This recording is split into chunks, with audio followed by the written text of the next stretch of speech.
Jampitsus itu adalah yang dibanggakan oleh Presiden Prabowo. Bayangin orang yang kebanggaannya presiden tiba-tiba dikriminalisasi, bahkan tanpa pamit sama presiden. Tanya kepada Kapolri, hei kenapa nggak nanya Pak Prabowo dulu sebelum melakukan ini terhadap tangan kanan dari yang dibanggakan oleh Presiden Prabowo.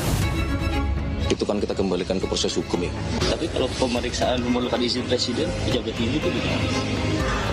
Saya rasa, Klaim ya saya rasa sih kembali kepada mekanismenya ya. Saya rasa nggak ada juga. Hanya pada saat masih proses pemeriksaan harus izin presiden itu kan. Bahwa dilakukan tanda kutip perdamaian.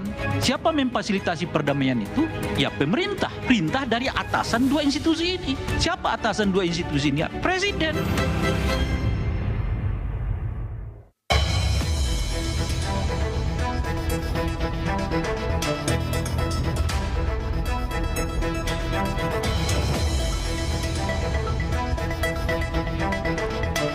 Selamat malam. Penanganan perkara dugaan korupsi dan tindak pidana pencucian uang ex-Jampitsus Febri Adriansah masih dibayangi keraguan publik. Estafet penanganan perkara dari Polri ke Kejagung dianggap sebagai operasi penyelamatan Febri Adriansah. Kemana ujung penanganan kasus ex-Jampitsus? Inilah Satu Meja The Forum malam ini bersama saya Yogi Nugraha. Sudah hadir di studio Kompas TV untuk membahas tema malam ini ada Pak Abraham Samad, Ketua KPK periode 2011-2015. Pak Abraham, apa kabar? Alhamdulillah Mas Yogi, selamat malam. Selamat malam. Ada juga Prof. Pujiono Suwadi, Ketua Komisi Kejaksaan. Prof, ketemu lagi? Ya, alhamdulillah. Selamat malam. Masih aman Kejaksaan? Ya, alhamdulillah. Kelihatannya aman. Kelihatannya aman. Ada juga Kurnia Ramadana, Deputi 3 Badan Komunikasi Pemerintah atau Bakomeri. Mas Kurnia, Mas Yogi. sudah bolak-balik dengan banyak kasus. Kali ini kita bicara Jampitsus. Yap, thank you diundang Mas Ya. Yogi. Saya ke Mas Kurnia. Mas Kurnia, tadi kan betul-betul disebut terang benderang oleh Hotman bahwa Jampitsus ini adalah orang kebanggaan presiden, prestasinya luar biasa, ketua Satgas PKH, dan yang paling penting jadi publik melihat adalah untuk ukuran pejabat yang sedang dalam kasus tersangka disebut-sebut sebagai kebanggaan presiden ini sangat membebani. Kita tahu bahwa konflik of interest itu sesuatu yang paling ditakuti dalam penanganan korupsi.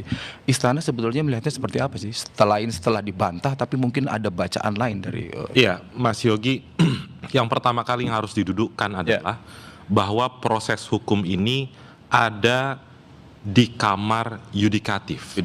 Oke. Tidak ada kaitannya dengan eksekutif. Sehingga kalau berdasarkan logika hukum, Mas Yogi, tidak ada kata presiden, tidak ada nama Pak Prabowo Subianto dalam kelanjutan proses hukum ini. Oke. Untuk menetapkan seseorang sebagai tersangka misalnya, itu berasal dari penyidik. Berdasarkan bukti permulaan yang cukup, ada keterpenuhan 2 alat bukti di sana. Sehingga kalau ada pihak yang berupaya untuk membawa nama presiden, tentu langkah itu adalah langkah yang keliru dan tidak ada cantolan hukumnya, Mas Yogi. Itu yang pertama.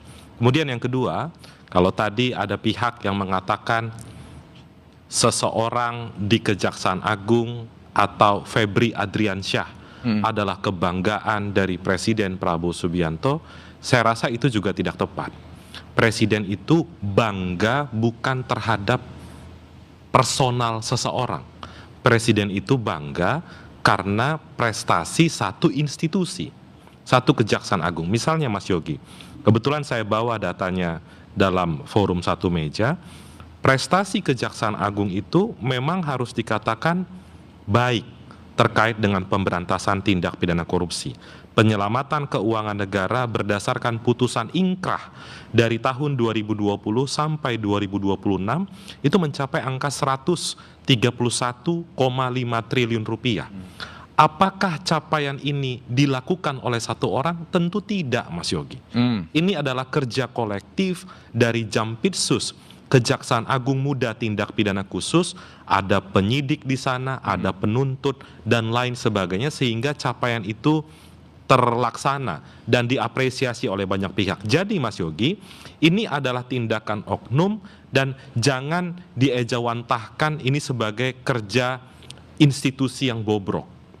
Ini adalah capaian kolektif dan Presiden bukan bangga dengan satu orang, tapi Presiden bangga dengan capaian institusi baik di Kejaksaan Agung, KPK maupun kepolisian. Itu Mas. Oke, saya ke Pak Abraham. Pak Abraham melihat tadi saya menyebut ada terminologi soal konflik kepentingan.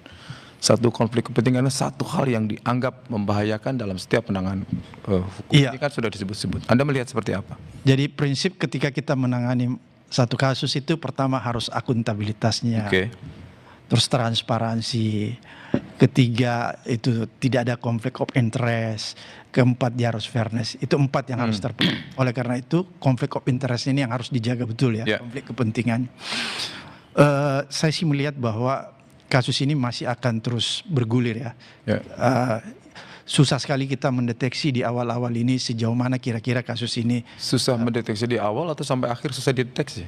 Saya melihat ini masih terlalu awal.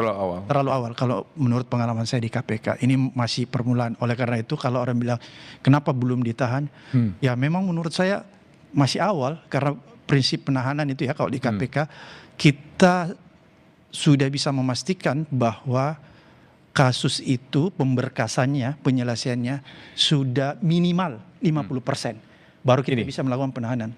Kenapa ini saya menyoal? Karena sebelumnya publik itu ramai membincang soal betapa cepatnya Kejaksaan Agung menahan contoh di kasus Patraniaga Pertamina. Oke.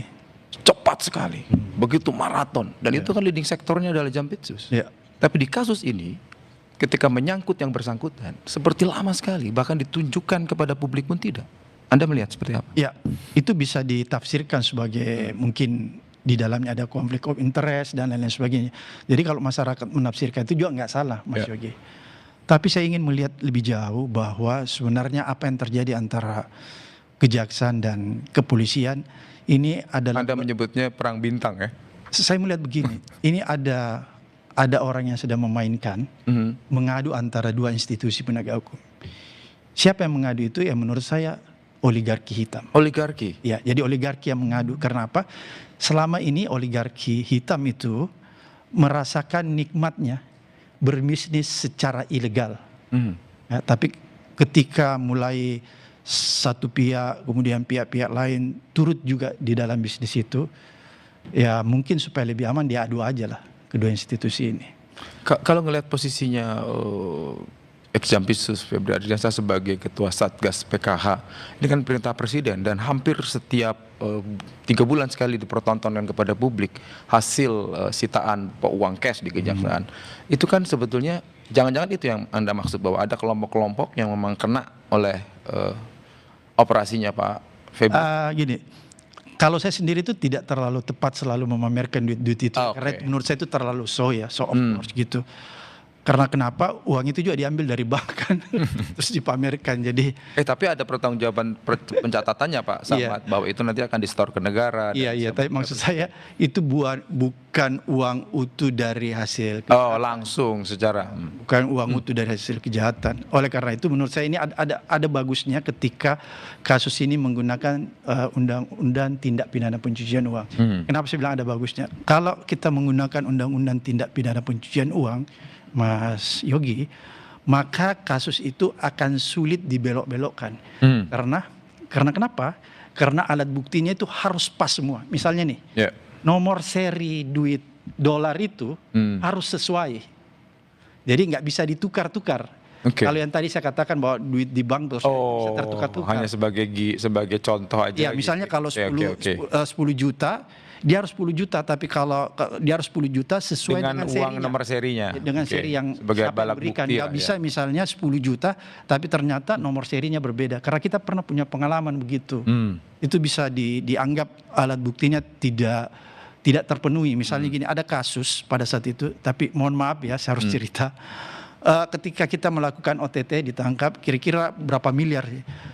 Dari duit sekitar 7 miliar, diambil kira-kira satu ikat itu 10 juta. 10 juta itu diberikan kepada seorang perempuan.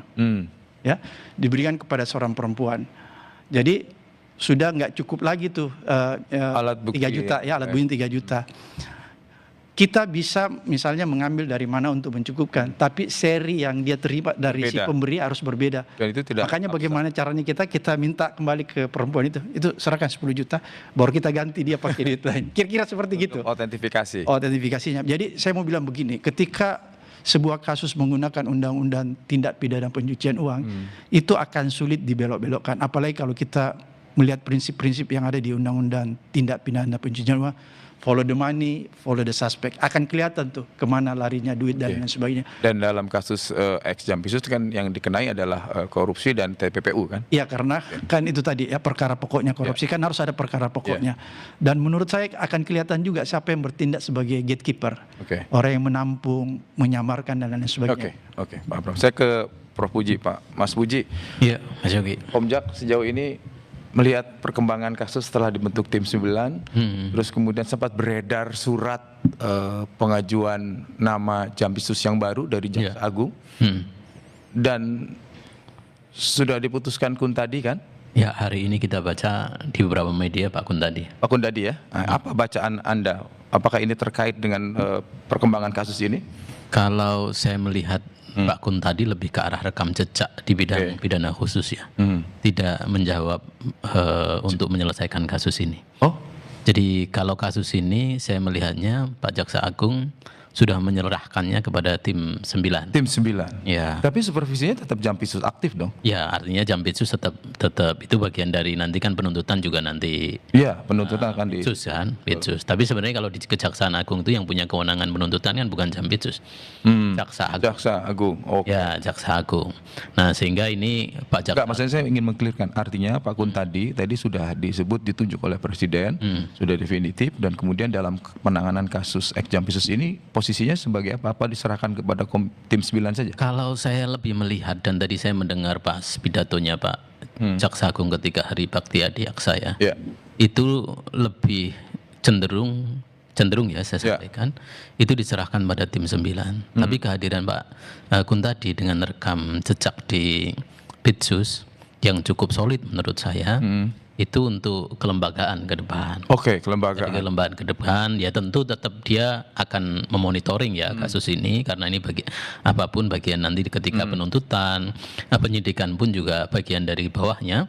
Tetapi yang saya lihat sekarang adalah untuk case ini kemudian diserahkan pada tim 9 ini. Dan kemarin kan juga sudah kita diskusikan, harus memang kita cari penyidik-penyidik yang memang cenderung tidak ada kaitannya dengan Gedung Bundar, dan kemudian Pak Jaksa Agung juga kemudian menunjuk tim 9 ini. Oke, agak menarik ya ketika ada pejabat yang baru ditunjuk tapi tidak khusus untuk menangani ini, tetapi secara kelembagaan. Padahal kan hari ini dibutuhkan narasi yang baik bagi kejaksaan, bahwa ada orang yang benar-benar kompeten menangani itu. Tapi ditahan dulu jawabannya, kita akan bahas setelah yang satu ini. Tetaplah di Satu Meja The Forum. Hukum ya, jangan dikait-kaitkan juga dengan Bapak Presiden kan. Tapi kalau pemeriksaan memerlukan izin Presiden, pejabat tinggi itu gimana? Ya, saya rasa kembali kepada mekanismenya ya. Saya rasa nggak ada juga.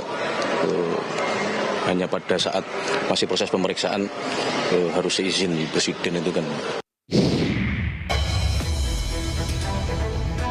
Masih di Satu Meja The Forum, saya ingin ke Pak Abraham Samad. Pak Samad, kalau tadi Mas Kurnia mengatakan wilayah hukum itu ada di yudikatif, bukan di eksekutif.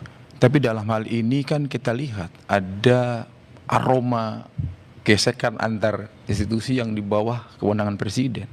Ada yang berpendapat bahwa ini saatnya Presiden masuk untuk memberikan penegasan bahwa ini diselesaikan oleh ini dan diberikan ultimatum untuk menjalaninya dengan baik. Karena ini menyangkut dengan komitmen dan kredibilitas Presiden dalam hal pemberantasan korupsi. Kalau Anda melihat dalam kasus ini, sejauh mana Presiden ini bisa bergerak untuk tidak mengatakan intervensi, tapi justru mendorong agar kasus ini selesai dengan baik dan terungkap secara luas? Menurut saya nggak ada salahnya juga kalau Presiden Nggak ada salahnya juga. turut masuk ke dalamnya, dalam artian bukan berbentuk intervensi ya. Iya. Karena ini pernah ada presiden di zaman saya ketika cicak versus buaya. Oh itu tahun, oke. Kasus Korlantas Korlantas ya. yang melibatkan 2 jenderal polisi. Pada saat itu sempat terjadi gesekan yang tidak terlalu kuat, tapi menimbulkan kegaduhan. Iya, cukup gaduh saat itu. Pada saat itu apa yang dilakukan SBY lewat Pak Sudi Silalahi, Mensesnek, dia menelpon saya. Ketika dia telepon dia bilang, Pak Abram, apa Pak Abraham tidak keberatan kalau kita mengundang ke istana untuk membicarakan masalah ini agar tidak terjadi gesekan. Saya tanya, siapa saja Pak yang dilibatkan? Dia bilang, kita akan memanggil Pak Kapolri, Pak Timur Pradopo, dan kalau nggak salah pada saat itu juga almarhum Pak Basir Parif. Saya katakan sama Pak Saat itu yang menelpon langsung Presiden Mensesnek, Pak Sudi Silalahi. Sudi Silalahi. Jadi saya pada saat itu saya bilang, saya nggak keberatan kalau demi kebaikan. Maka ditentukanlah harinya. Ketika hari itu datang, saya datang. Ternyata ketika saya datang ke istana, Pak Timur Pradopo sudah ada di ruangan itu. Pak Basir Parif juga sudah datang. Kemudian tidak lama berselang, datanglah Pak SBY. Dimulailah rapat itu kira-kira jam 9:30 pagi. Dan tahu nggak rapat itu berakhir kapan? Waktu selesainya itu memasuki maghrib. Kenapa saya tahu memasuki maghrib? Karena terdengar suara azan. Dan pada saat itu SBY bilang, ini kita udah lama ya rapatnya. Sudah sampai azan, tapi pada saat rapat itu sebenarnya posisi SBY itu on off karena dia banyak kerjaan. Kadang-kadang dia turut, habis itu dia keluar lagi, yang lanjutkan terus Pak. Tinggal itu siapa yang memimpin? Pak Sudi Silalahi. Pak Sudi. Dan kita berdebat di situ ya, kita buka terang-terang semuanya yang ada di meja. Dan akhirnya ketika sudah memasuki azan maghrib, Pak SBY masuk, dia bilang, kayaknya kita udah rapat berjam-jam nih. Mungkin sebaiknya saya akan mengambil satu keputusan, itu kata SBY. Jadi dia, menurut saya kalau presiden mengambil langkah itu nggak salah juga, Mas Kurnia. Sepanjang prosesnya ya, terbuka. Sepanjang ada sesuatu yang ingin dicapai dan itu positif, kira-kira gitu. Dan SBY pada saat itu dia bilang gini, sudah ya, saya memutuskan selaku Presiden Republik Indonesia. Ingat dia ngomong begitu. Untuk terangnya perkara dan penanganan. Dia langsung bilang, saya putuskan selaku Presiden Republik Indonesia. Saya ke Mas Kurnia, mungkin Mas Kurnia bisa mengambil cerita atau pernah mendengar, rasanya mungkin pernah mendengar, mungkin nggak ini terjadi di era Pak Prabowo dalam konteks menekankan dan meneguhkan bahwa Prabowo itu yang paling sering mengatakan pemberantasan korupsi itu bahaya, merusak pembangunan dan sebagainya. Iya, Mas Yogi, apakah Presiden tahu dan memperhatikan perkara ini? Pasti, Mas Yogi. Pasti ya. Karena perkara ini sudah ramai didiskusikan seantero Indonesia, ada jumlah uang barang sitaan yang amat sangat besar, tentu itu menjadi perhatian Presiden. Maka dari itu, Mas Yogi, beberapa hari yang lalu itu terlihat ada soliditas di antara aparat penegak hukum. Kapolri sudah menyambangi Mabes TNI, Kapolri sudah menyambangi gedung Kejaksaan Agung, dan di sana ditegaskan bahwa soliditas antar penegak hukum tetap terjaga. Sejalan dengan itu, apakah proses hukum berhenti? Tidak, Mas Yogi. Sekarang sudah berpindah ke Kejaksaan Agung, dan hari ini atau beberapa waktu yang lalu diungkap. Saya rasa jadi, maaf saya potong. Jadi yang dikerjakan tadi Kapolri saling berkunjung menunjukkan solidaritas itu arahan Presiden atau perintah Presiden? Saya rasa itu merupakan penegasan dari Presiden. Agar kegaduhan ini tidak semakin ramai, tentu harus dipastikan soliditas penegak hukum tetap terjaga. Sejalan dengan itu, Mas Yogi, ada proses hukum yang tetap berlangsung. Saya rasa ini baru pertama dilakukan. Ketika ada satu perkara tindak pidana korupsi diusut oleh satu institusi penegak hukum, nama seluruh penyidiknya dibuka ke publik. Profilnya bisa kita lihat, tadi Prof. Puji menyampaikan tim 9, hampir sebagian besar punya rekam jejak panjang soal pemberantasan korupsi, bahkan pernah berdinas di Komisi Pemberantasan Korupsi. Maka dari itu, apa yang bisa pemerintah tegaskan di sini dengan sikap Kejaksaan Agung tersebut yang memilih untuk menyidik perkara ini, pemerintah memastikan penegakan hukum ke depan tetap objektif, profesional, dan transparan. Kalau berdasarkan hukum, Mas Yogi, aspek pengawasan sebenarnya terbuka lebar. Setiap hari orang-orang bisa datang ke kantor Prof. Puji, ke Komisi Kejaksaan melaporkan ketika ada dugaan penyimpangan di ranah penyidikan di Kejaksaan Agung, begitu juga di pengadilan misalnya. Ada komisi yudisial, ada Bawas, bahkan bisa mengajukan pra-peradilan. Di sana yang dipastikan oleh pemerintah, hak-hak masyarakat, pihak-pihak dapat terakomodir dengan baik. Jadi tadi membuka nama penyidik ke publik secara luas itu, menurut Anda bisa menjawab keraguan publik yang tadi disampaikan di awal, bahwa keraguan publik adalah ini pejabat tinggi di Kejaksaan Agung yang meriksa institusi kejaksaan, penyidiknya juga dari kejaksaan. Karena memang Mas Yogi, kalaupun memang di Komisi Pemberantasan Korupsi misalnya, walaupun ini adalah pilihan antar penegak hukum, kalaupun di KPK misalnya, penuntut umum KPK itu juga berasal dari institusi Kejaksaan Agung.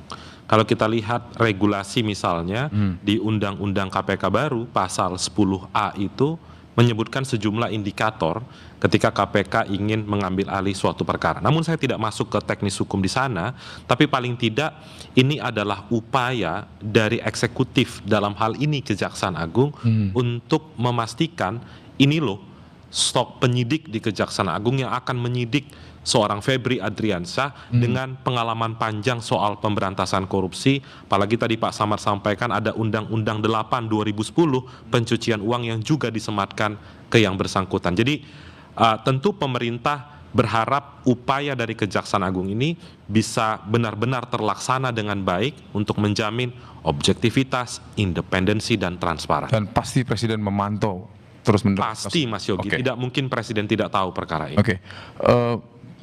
Prof, Prof Puji tadi mengatakan, saya belum mengelaborasi. Ketika sudah ditunjuk kan sudah hampir pasti nih Kuntadi sebagai Jampitsus. Ya, sisa dilantik aja. Tinggal dilantik aja kan? Mungkin Mas Kurnia sudah tahu, tinggal dilantik saja.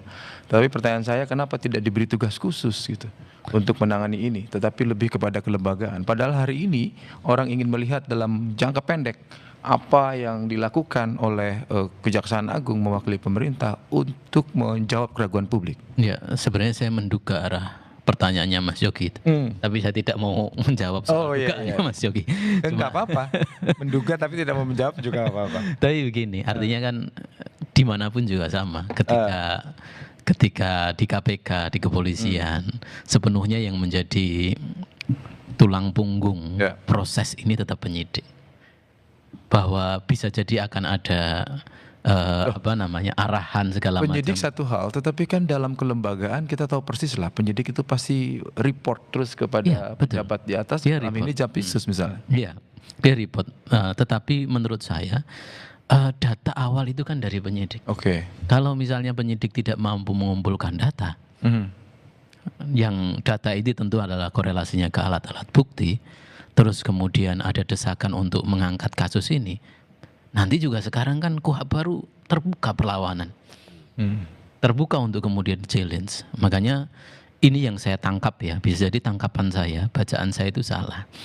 Pak Jaksa Agung tadi begitu kemudian menyerahkan yang menjadi ujung tombak untuk case ini adalah 9 penyidik itu. 9 penyidik itu. Nah, artinya apa? Artinya tugas mereka sekarang ya tentu juga nanti tadi Mas Yogi Pak Kuntadi tadi ya. Tetapi ini tugas mereka sekarang adalah mengumpulkan alat bukti ini sebanyak-banyaknya, semaksimal mungkin. Karena tadi kita ngomong soal TPPU, betapa sulitnya pembuktian di TPPU. Meskipun sebenarnya ya bisa jadi orang ngomong ini kan wajar saja, kita tinggal lihat di LHKPN. Ketika tidak ada di LHKPN, sita, selesai itu barang. Tapi kan pembuktian di persidangan tidak semudah itu kan. Nomor serinya diusut segala macam. Nah, ini kan bagian dari tugas berat penyidik. Dan saya melihat tadi juga hari ini tadi saya kebetulan kan juga beberapa hal ya, misalnya kan tuntutan keinginan publik juga ya kalau itu bukan di Gedung Bundar, jangan di Gedung Bundar pemeriksaannya. Kalau Gedung Bundar kemarin adalah identifikasinya adalah Pak Febri, sekarang jangan di Gedung Bundar, sekarang ditarik, bukan di Gedung. Prof Puji, saya ingin gini, kalau memang katakanlah kita bertumpu kepada penyidik yang memang sudah diumumkan ke publik dan memang ini andalan lah, terus kemudian kuncinya ada di situ. Tapi kalau kita ingat soal transparansi pemeriksaan ya, proses waktu minggu lalu, justru kita tahu bahwa ex Jampitsus Febri Adriansyah diperiksa itu dari pengacaranya saat jumpa pers. Tadi saya lihat diperiksa. Kenapa nggak dibuka ke publik? Hari ini kan situasinya krisis, tidak sedang biasa-biasa saja. Jadi dibutuhkan satu narasi-narasi untuk menjawab keraguan publik. Karena betapa pentingnya kepercayaan publik yang mengiringi pemberantasan korupsi, penegakan hukum. Kira-kira akan ada. Itulah menurut saya bedanya antara penyidik dengan tim komunikasi publik barangkali ya.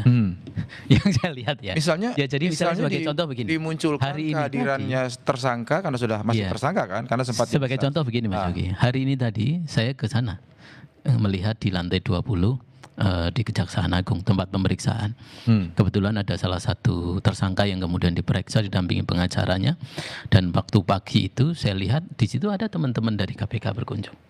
Terus saya juga ketemu dengan Kortas Tipikor. Seandainya tim komunikasi publik di Kejaksaan Agung jalan, kan bisa jadi mereka kemudian langsung konversi pers. Kita nih diawasi oleh KPK, oleh Komjak, oleh KPK. Terus kemudian ini juga pas ketuanya langsung datang.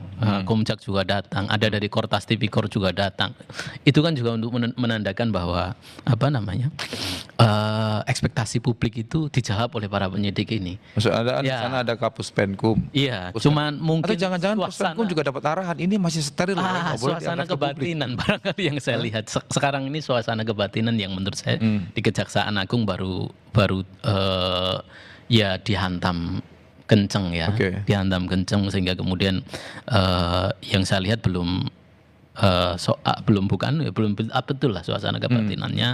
Tapi saya tanya kepada para penyidik tadi, salah satunya bagaimana kalau kemudian ada pertanyaan-pertanyaan soal langkah ini ke depan, apakah ada ewo pekewo segala macam itu. Ya terlepas yang tahu dia sama Tuhan. Dia jawab begini, ini salah satu, bahwa kita solid sangat ini, kita baru diterpa, dan apa yang kita lakukan adalah untuk institusi. Nah itu menurut saya jawaban yang sangat bagus. Artinya dia punya beban untuk mengembalikan marwah institusi. Saya nanti akan elaborasi lagi, Prof. Saya ke Pak Samad. Pak Samad tadi Pak Samad mengatakan ya ini masih awal lah, masih. Tapi makanya saya bertanya, ini masih awal sulit diprediksi atau sampai akhir sulit diprediksi? Karena Pak Samad belum mengatakan bahwa ini ada kepentingan-kepentingan kelompok besar gitu. Tapi Pak Samad punya cerita bahwa ini diambil alih oleh Presiden dalam konteks bukan intervensi pokok perkara, tetapi justru supaya ini diselesaikan dengan baik. Dalam kasus ini Anda masih melihat sama persis apa yang dikerjakan oleh Pak SBY, sebaiknya Pak Prabowo berinisiatif mengundang 3 lembaga atau bagaimana?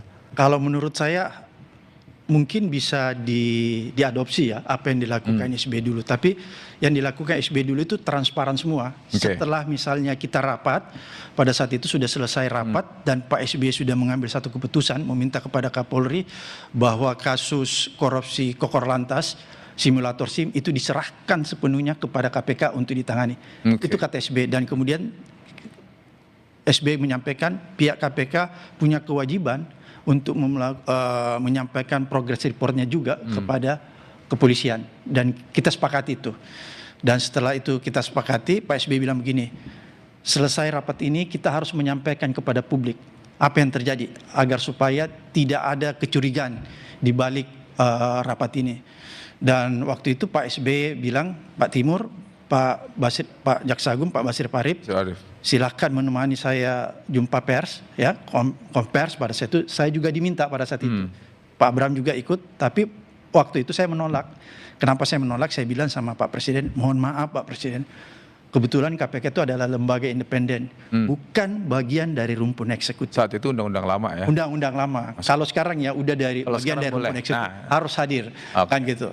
Oleh karena itu saya minta pada Pak SBY bahwa sebaiknya saya nggak ikut.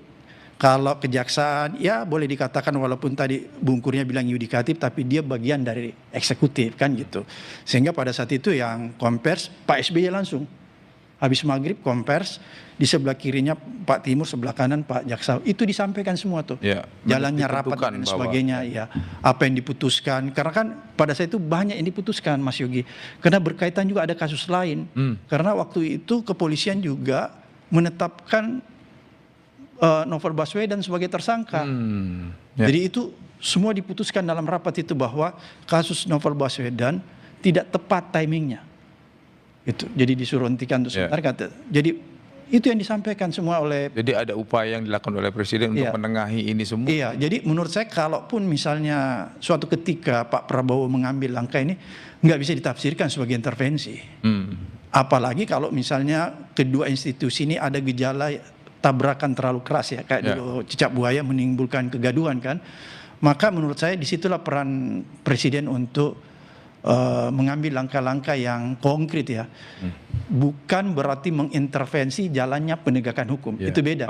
Kalau intervensi penegakan hukum itu misalnya gini, Presiden bilang jaksa, polisi sebentar, Febri kamu jangan kasih pasal ini. Itu intervensi namanya. Kalau sampai hal yang substansi itu intervensi penegakan hukum. Tapi kalau dia cuma memperlihatkan roadmap, jalan keluarnya, peta jalannya, itu bukan intervensi, nggak bisa ditafsirkan sebagai intervensi. Gitu. Wajarkah jika publik meminta kejelasan dan transparansi kasus yang menjerat ex-Jampitsus? Satu Menjadi Forum akan kembali sesaat lagi. Saya ke Prof Puji. Prof, kalau melihat antusias, animo para pengamat, kampus memberikan masukan, mahasiswa demonstrasi di berbagai kajati di daerah, atensi terhadap kasus ini, Anda melihat wajarkah dan apakah ini positif bagi Kejaksaan Agung ketika masyarakat berharap banyak bahwa ada penyelesaian kasus yang berkeadilan? Ya, tentu yang pertama adalah ini bagian dari keinginan publik ya. Kita melihatnya kalau wajar ya wajar, kalau kemudian ini bagian dari obat dan vitamin bagi Kejaksaan Agung, ya ini harus dilihatnya di situ. Jadi bukan dilihatnya sebagai bagian dari tuntutan untuk A, B, C dan segala macam, apalagi yang sampai kemudian untuk menurunkan marwah institusi, tapi harus dilihatnya sebagai obat dan vitamin.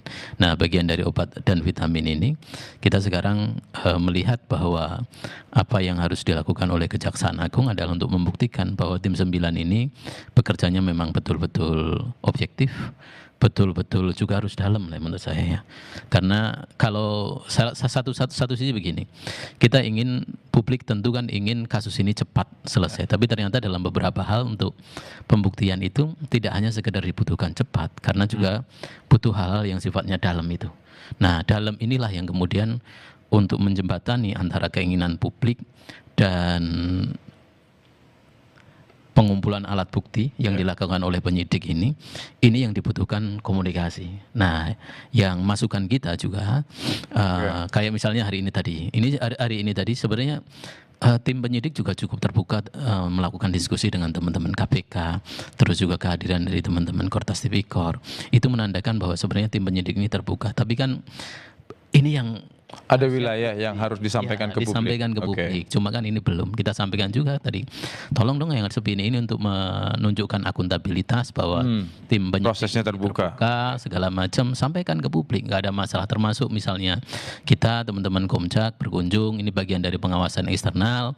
Ini juga sampaikan ke publik bahwa kita diawasi. Termasuk sekali juga undang saja para ahli kan, yang memiliki kapasitas untuk paling gampang undang media lah ke dalam termasuk juga Komisi 3 yang sekarang juga barangkali mengawasi, tapi tidak boleh masuk teknis juga ya. Hanya dari jauh, hanya sebagai observer aja. Ya itu juga nggak ada masalah. Ini bagian dari sekali lagi akuntabilitas bahwa prosesnya sekarang berjalan. Kalau kemudian ini tidak disampaikan, publik mengetahuinya bahwa tadi ini seperti judulnya Mas Yogi tadi, upaya penyelamatan seseorang gitu. Yang pertanyaan saya, apakah ini upaya penyelamatan atau apa gitu? Oke, Prof. Saya ke Mas Kurnia. Mas, tadi 2 kali loh Prof Puji itu mengingatkan bahwa ini ada pentingnya strategi komunikasi nih. Tadi beliau mencontohkan sudah melihat langsung tetapi tidak diumumkan ke publik. Adakah rencana dari Bakom konteksnya minimal mensupervisi di Kapus Penkum karena wilayah kerjanya kan kira-kira sama. Oh, ini ada hal-hal yang memang harus di-highlight cepat. Ada hal-hal yang disampaikan. Kenapa? Karena ini demi perbaikan semua. Kenapa? Karena apapun yang dikerjakan pemerintah kalau persepsi publiknya belum terbangun dan masih negatif, pasti akan sulit.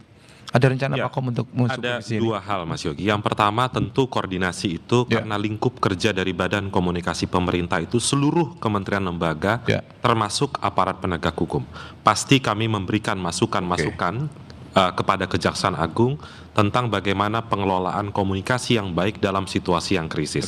Itu yang pertama, Mas Yogi. Kemudian yang kedua, ini saya mau highlight yang lebih besar, Mas Yogi. Tadi Pak Samad menceritakan pengalaman beliau dulu ketika di KPK, ada penegasan dari Presiden. Karena seingat saya dulu, Mas Yogi, ketika Pak Samad menjabat sebagai Ketua KPK, ada hambatan ketika ingin menangani suatu perkara. Kalau saya tidak salah, ketika ingin melakukan penggeledahan dan penyitaan. Itu, Mas Yogi, konteks yang diceritakan Pak Samad tadi. Namun saya ingin melihat pembedanya dengan konteks saat ini. Mas Yogi, saat ini sudah ada beberapa anak tangga yang dilalui oleh aparat penegak hukum terkait dengan pengungkapan perkara korupsi ini. Pertama, Mas Yogi, ada tindakan penyelidikan yang pada akhirnya naik ke tingkat penyidikan. Kemudian poin kedua, Mas Yogi, ketika melakukan upaya paksa, saat ini sudah ada 3 upaya paksa dilakukan. 1, penggeledahan, apakah penggeledahan berjalan lancar? Lancar. Kedua, upaya paksa penyitaan, apakah penyitaan berjalan lancar? Lancar sekali, bahkan barang bukti yang disita itu digelar. Ada uang ratusan miliar, ada emas puluhan kilogram, itu juga digelar di Polda Metro Jaya. Kemudian yang ketiga, apakah seseorang tersebut yang banyak dibicarakan masyarakat, apakah ada status hukumnya? Status hukumnya toh hari ini sudah menjadi tersangka.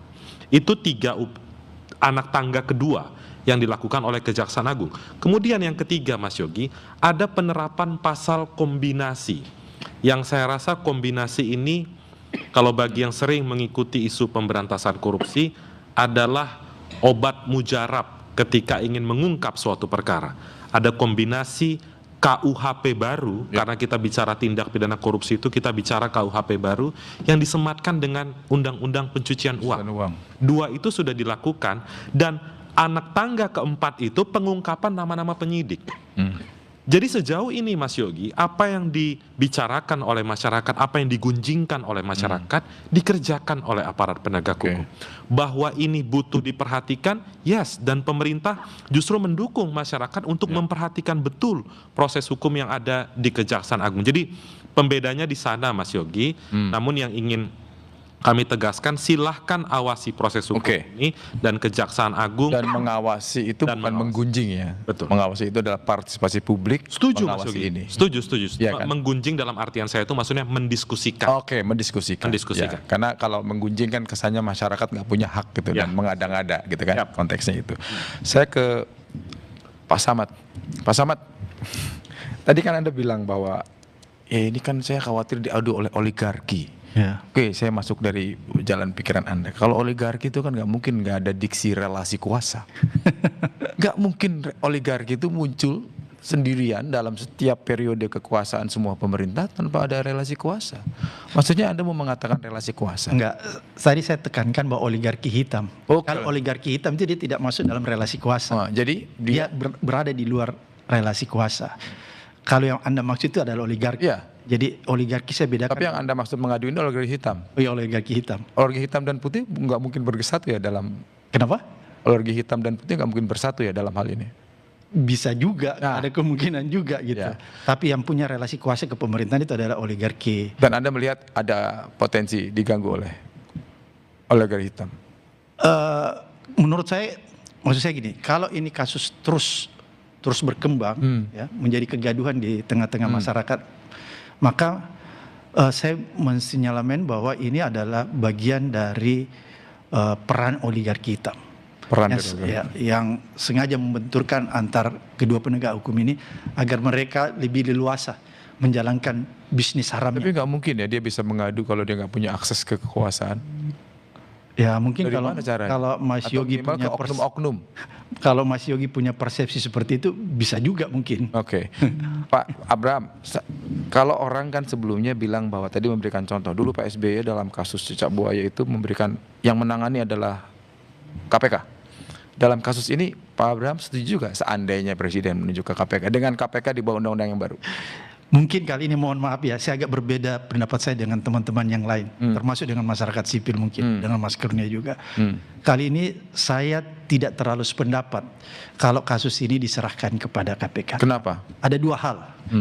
Pertama, melihat KPK sekarang itu beda dengan KPK dulu. KPK sekarang undang-undangnya itu dia sudah berada di bawah rumpun eksekutif secara kelembagaan. Walaupun tupoksinya tetap dinyatakan bahwa dalam hal penegakan hukum dia independen, tapi kelembagaan dia tetap berada di bawah rumpun eksekutif. Itu pertama. Sehingga menurut saya ada kendala psikologis. Kemudian faktor kedua, sejak bergulirnya kasus ini, waktu kegaduhan, saya melihat apa yang terjadi di KPK seolah-olah yang saya tangkap ya.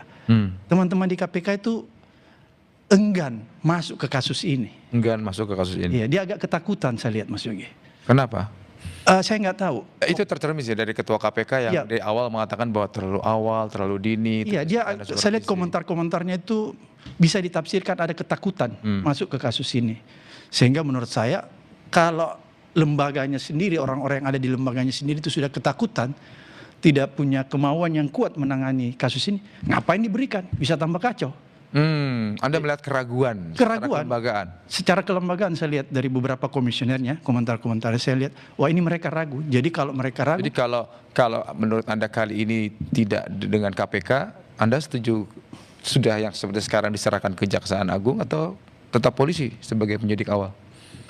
Menurut saya siapapun yang menangani, ada satu hal yang penting sebenarnya, harus ada pengawasan yang ketat dari masyarakat.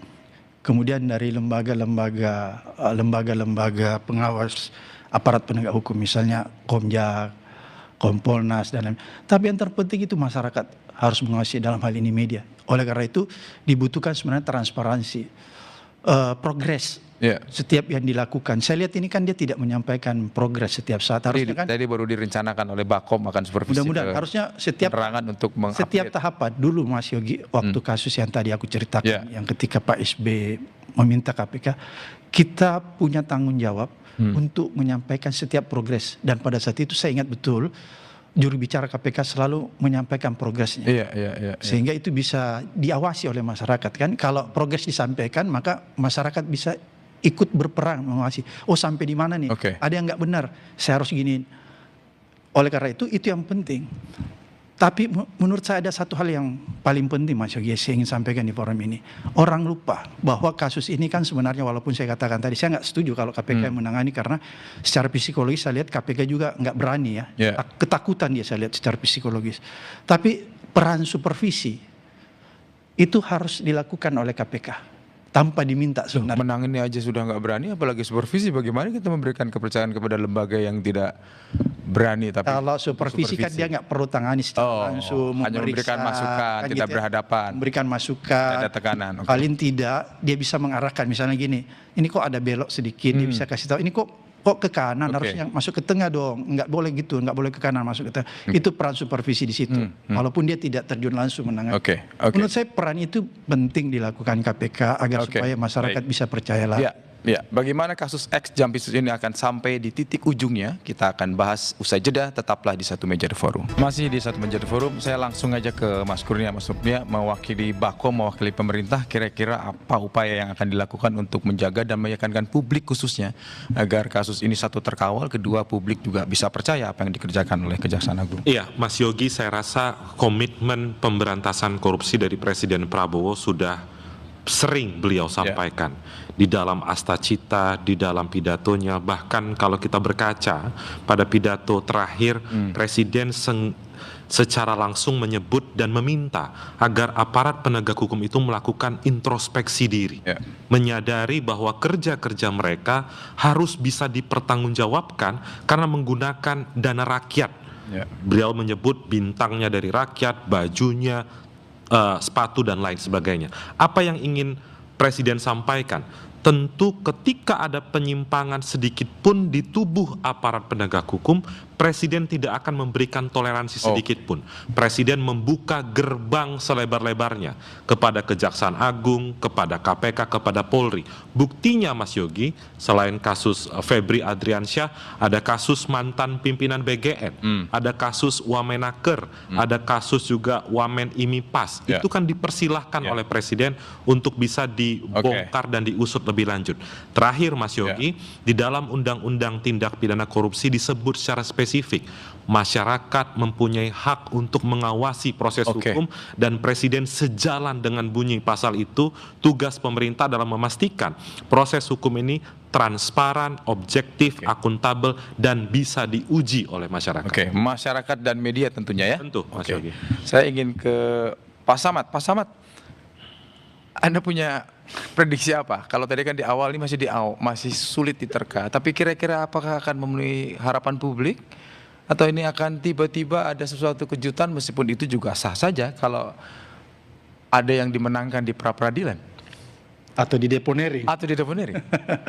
Atau seperti nasib perkara Firly. Itu dia. Sampai sekarang kan memang kita ini banyak spekulasi, bisa terjadi deponering, bisa pra-peradilan, bisa seperti Firly. Anda melihat apa?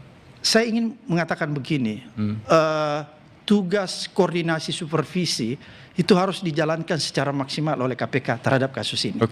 Ya. Supervisi KPK. Dia harus melakukan secara maksimal, bukan hanya formalistik.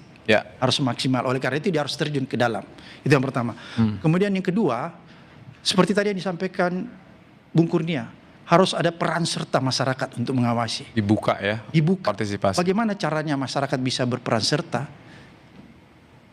Kejaksaan kita minta, yang nggak tahu lewat humas atau lewat apa, harus melakukan progres, report, update setiap saat sejauh mana kasus ini, agar supaya masyarakat bisa mengawasi. Misalnya, oh ternyata ada nih yang belum diperiksa, kok ini nggak diperiksa? Atau yang paling gampang, paling dekat aja lah, pemeriksaannya Febri Adriansyah dibuka ke publik, sampai sekarang belum tahu, baru minggu lalu kita tahu dari kuasa hukumnya. Ya harus transparan, karena kalau dia tidak transparan, tidak ada perkembangan progres yang disampaikan oleh kejaksaan, maka itu akan menimbulkan kecurigaan-kecurigaan di tengah-tengah masyarakat, dan itu tidak baik bagi penegakan hukum. Kalau itu terjadi, nanti kejaksaan kehilangan kepercayaan menurut saya. Masih berharap ya ada hasil yang baik? Harus. Kita berdoa semoga ada hasil yang baik, tapi di lain pihak kita harus siap-siap kalau ternyata juga ada hasil yang di luar dugaan kita. Saya ke Prof. Puji. Prof, hari ini tanggal 22 Hari Bakti Adiaksa. Ini momentum yang baik. Tadi sudah disampaikan bahwa ada pidato dari Pak Jaksa Agung, momentum yang baik untuk perbaikan institusi Kejaksaan Agung. Apa yang ingin Anda sampaikan bermula dari kasus yang sedang berjalan sekarang? Yang saya melihatnya ya, saya membacanya begini. Ketika Kejaksaan Agung kemudian mengambil kasus ini, ya, atau kemudian menerima penyerahan. Kita belum tahu nih, mengambil, diminta mengambil atau menerima dari polisi, belum tahu nih, masih misteri. Artinya kemudian ketika kasus ini ditangani oleh Kejaksaan Agung, sebenarnya yang saya lihat ini bukan untuk menyelamatkan seseorang. Bukan penyelamatan. Ya, tapi bagian dari untuk mengembalikan marwah Kejaksaan Agung. Sehingga beban berat ini kemudian harus dijawab dengan kerja-kerja yang setidaknya 9 penyidik ini memiliki 2 hal. Pertama adalah keraguan publik soal konflik of interest. Itu harus kemudian dijawab, dan jawabnya dengan pekerjaan-pekerjaan yang nyata ya. Yang kedua adalah soal kemudian transparansi progres. Yang ini bagian dari akuntabilitas kan, apa yang dilakukan. Bahwa obat, vitamin, tuntutan publik segala macam itu ya bagian dari hak sipil untuk kemudian bertanya. Tetapi bahwa kemudian kewajiban dari Kejaksaan Agung kemudian tahapan ini harus kemudian kan disampaikan. Ya saya yakin kalau hari ini tadi saya melihat ya apa yang dilakukan oleh para penyidik itu sebenarnya serius, sangat serius. Hanya kemudian apa yang dilakukan itu harus kemudian dikomunikasikan kepada publik bahwa kita serius. Sekarang tahapannya adalah ini.